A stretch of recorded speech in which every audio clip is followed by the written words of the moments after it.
केरल में राहुल गांधी ने अपना पूरा दम लगाया।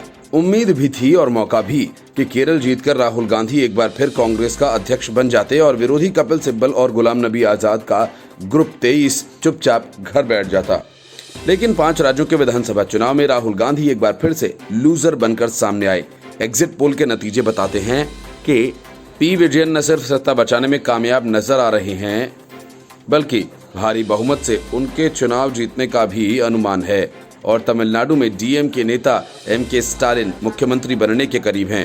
लोकसभा चुनाव के बाद कांग्रेस भले ही महाराष्ट्र और झारखंड की सरकारों में हिस्सेदार बनी हो, लेकिन इसमें राहुल गांधी की कोई भूमिका नहीं रही है। लेकिन बिहार चुनाव में महागठबंधन की हार के बाद आरजेडी नेताओं के निशाने पर राहुल जरूर आए। एग्जिट पोल के नतीजे बताते हैं कि केरल विधानसभा के 140 में से एलडीएफ को 104 से 120 सीटें मिलने का अनुमान है, जो एलडीएफ को 2016 में मिली 91 सीटों के मुकाबले काफी ज्यादा है। हैरानी की बात यह है कि सत्ता में वापसी की राह देख रहे यूडीएफ की हालत 2016 के मुकाबले इस बार पतली नजर आ रही है।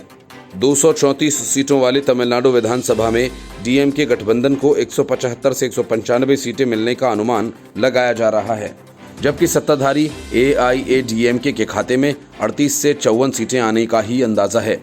2016 में जयललिता के नेतृत्व में जहां एआईएडीएमके ने 134 सीटों पर जीत हासिल की थी, डीएमके को 98 सीटों पर संतोष करना पड़ा था।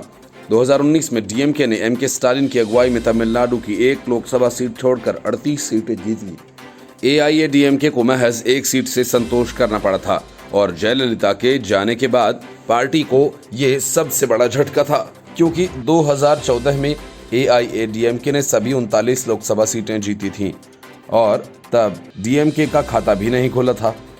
तमिलनाडु में परंपरा के अनुसार तो पिछली दफा ही डीएमके के सत्ता में आने की बारी थी, लेकिन जयललिता ने कब्जा बरकरार रखकर सारी उम्मीदों पर पानी फेर दिया। ये पहला विधानसभा चुनाव रहा है जो एआईएडीएमके नेता जयललिता ही नहीं बल्कि डीएमके नेता एम करुणानिधि की गैर मौजूदगी में दोनों दलों ने लड़ा। डीएमके में स्टालिन पहले से ही पार्टी की कमान संभाल चुके थे, लेकिन जयललिता के विरासत की लड़ाई अभी थमी नहीं है। चुनावी नतीजे आने के बाद नए सिरे से विवाद होने की आशंका है। जयललिता की दोस्त शशिकला ने अचानक ही चुनावों से दूरी बना ली थी, लेकिन ऐसा स्थायी तौर पर किया। किसी को नहीं लगता केंद्र शासित क्षेत्र पुदुचेरी भी इस बार कांग्रेस हाथ से फिसलकर बीजेपी की तरफ बढ़ता नजर आ रहा है। लगता है बीजेपी नेतृत्व का चुनावों से ऐन पहले उपराज्यपाल किरण बेदी को हटा लेने का फैसला फायदेमंद साबित होने जा रहा है। राहुल गांधी की सबसे ज्यादा दिलचस्पी तो केरल में रही, लेकिन कांग्रेस को असम में भी काफी सक्रिय देखा गया।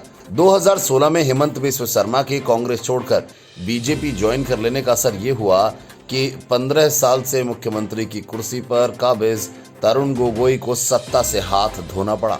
तरुण गोगोई के अड़ जाने के कारण ही पिछली बार बदरुद्दीन अजमल की पार्टी एआईयूडीएफ से गठबंधन नहीं हो सका। हालांकि इस बार राहुल गांधी ने वो काम भी कर लिया था, लेकिन फायदा मिलता नहीं लग रहा है। राहुल गांधी की कोशिशें असम, पुदुचेरी और तमिलनाडु में भी देखने को मिली, लेकिन केरल पर कांग्रेस नेता के ज्यादा जोर देने की बड़ी वजह भी रही वायनाड से उनका सांसद होना। 2019 में राहुल गांधी 2 सीटों से चुनाव मैदान में थे, लेकिन अमेठी में हार गए और वायनाड से चुनाव जीतकर लोकसभा पहुंच गए। चुनावों से पहले विदेश दौरे से लौटने के बाद राहुल गांधी सबसे पहले जल्लीकट्टू देखने तमिलनाडु गए थे और उसके बाद भी अपना चुनावी दौरा चेन्नई से ही शुरू किया, फिर केरल का रुख करते देखे गए। पश्चिम बंगाल से तो लग रहा था कि कांग्रेस पूरी तरह से दूरी बनाए रखेगी, लेकिन एक चुनावी रैली करने के बाद राहुल गांधी ने कोरोना वायरस के नाम पर अपनी सारी रैलियां रद्द कर दी। Bureau report, news of India.